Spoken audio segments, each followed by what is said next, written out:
The birth time of the gods. Before a time was, and while yet the world was uncreated, chaos reigned. The earth and the waters, the light and the darkness, the stars and the firmament, were intermingled in a vapory liquid. All things were formless and confused. No creature existed. Phantom shapes moved as clouds on the ruffled surface of a sea. It was the birth time of the gods. The first deity sprang from an immense bulrush bud, which rose, spear-like, in the midst of the boundless disorder.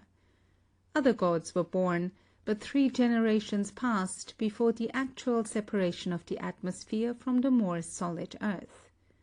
Finally, where the tip of the bulrush points upward, the heavenly spirits appeared. From this time their kingdom was divided from the lower world, where chaos still prevailed. To the 4th pair of gods it was given to create the earth. These 2 beings were the powerful god of the air, Izanagi, and the fair goddess of the clouds, Izanami. From them sprang all life. Now Izanagi and Izanami wandered on the floating bridge of heaven. This bridge spanned the gulf between heaven and the unformed world. It was upheld in the air, and it stood secure. The god of the air spoke to the goddess of the clouds, "There must needs be a kingdom beneath us. Let us visit it."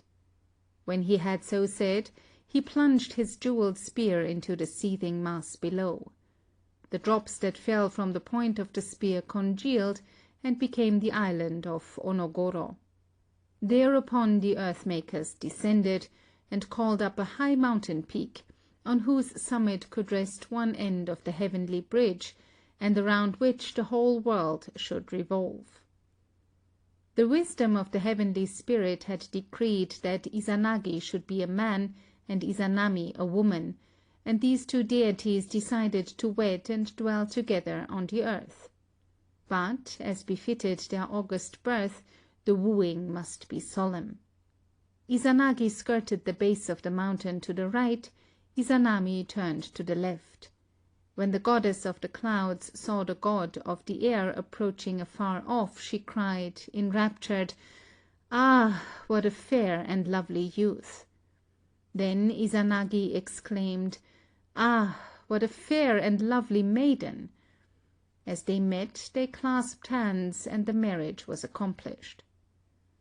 But for some unknown cause the union did not prove as happy as the god and goddess had hoped. They continued their work of creation, but Awaji, the island that rose from the deep, was little more than a barren waste, and their firstborn son, Hiruko, was a weakling.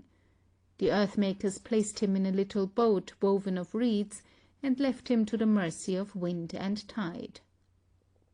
In deep grief, Izanagi and Izanami recrossed the floating bridge, and came to the place where the heavenly spirits hold eternal audience.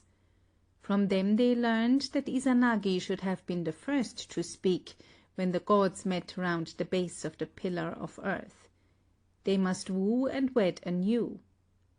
On their return to earth, Izanagi, as before, went to the right, and Izanami to the left of the mountain. But now, when they met, Izanagi exclaimed, "Ah, what a fair and lovely maiden!" And Izanami joyfully responded, "Ah, what a fair and lovely youth!" They clasped hands once more, and their happiness began. They created the 8 large islands of the kingdom of Japan. First, the luxuriant island of the dragonfly, the great Yamato; then Tsukushi, the white sun youth; Iyo, the lovely princess, and many more. The rocky islands of the archipelago were formed by the foam of the rolling breakers, as they dashed on the coastlines of the islands already created. Thus China and the remaining lands and continents of the world came into existence. Now were born to Izanagi and Izanami the ruler of the rivers, the deity of the mountains, and later the god of the trees, and a goddess to whom was entrusted the care of tender plants and herbs. Then Izanagi and Izanami said, "We have created the mighty kingdom of the 8 islands, with mountains, rivers, and trees. Yet another divinity there must be, who shall guard and rule this fair world." As they spoke, a daughter was born to them. Her beauty was dazzling, and her regal bearing betokened that her throne should be set high above the clouds. She was none other than Amaterasu, the heaven-illuminating spirit. Izanagi and Izanami rejoiced greatly when they beheld her face, and exclaimed, "Our daughter shall dwell in the blue plain of high heaven, and from there she shall direct the universe." So they led her to the summit of the mountain, and over the wondrous bridge.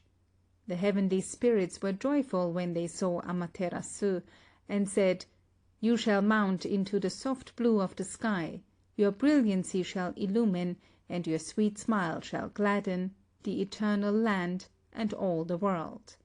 Fleecy clouds shall be your handmaidens, and sparkling dewdrops your messengers of peace."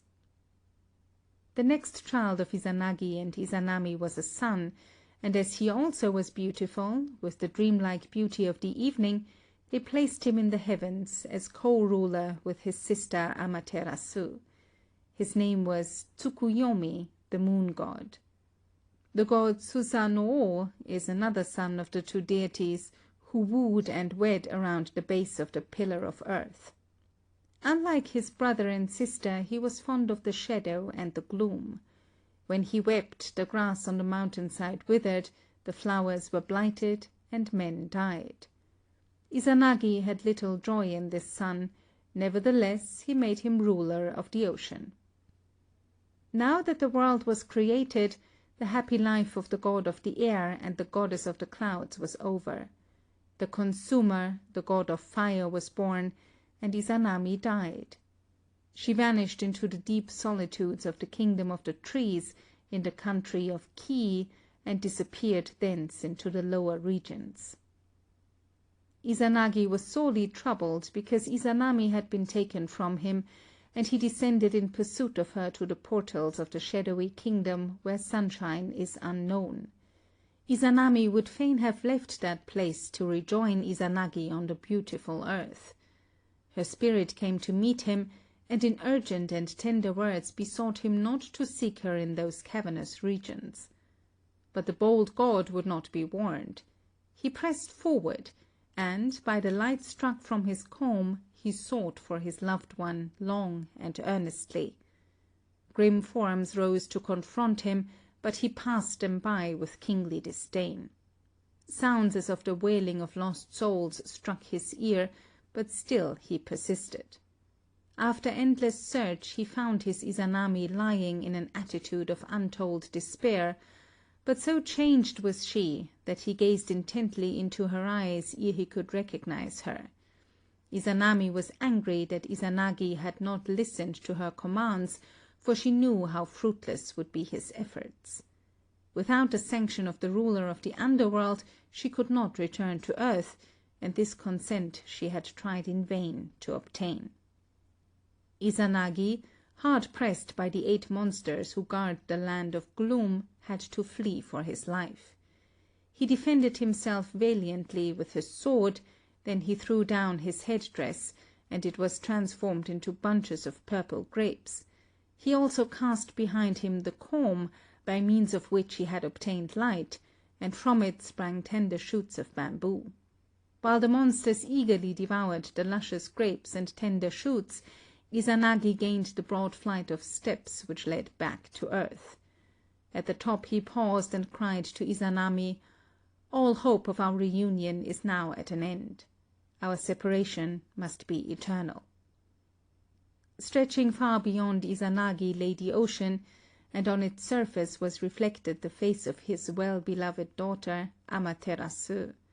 She seemed to speak, and beseech him to purify himself in the great waters of the sea. As he bathed, his wounds were healed, and a sense of infinite peace stole over him.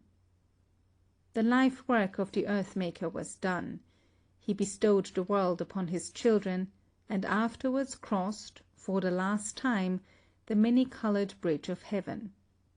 The god of the air now spends his days with the heaven-illuminating spirit in her sun-glorious palace. End of The Birth Time of the Gods by Frank Rinder.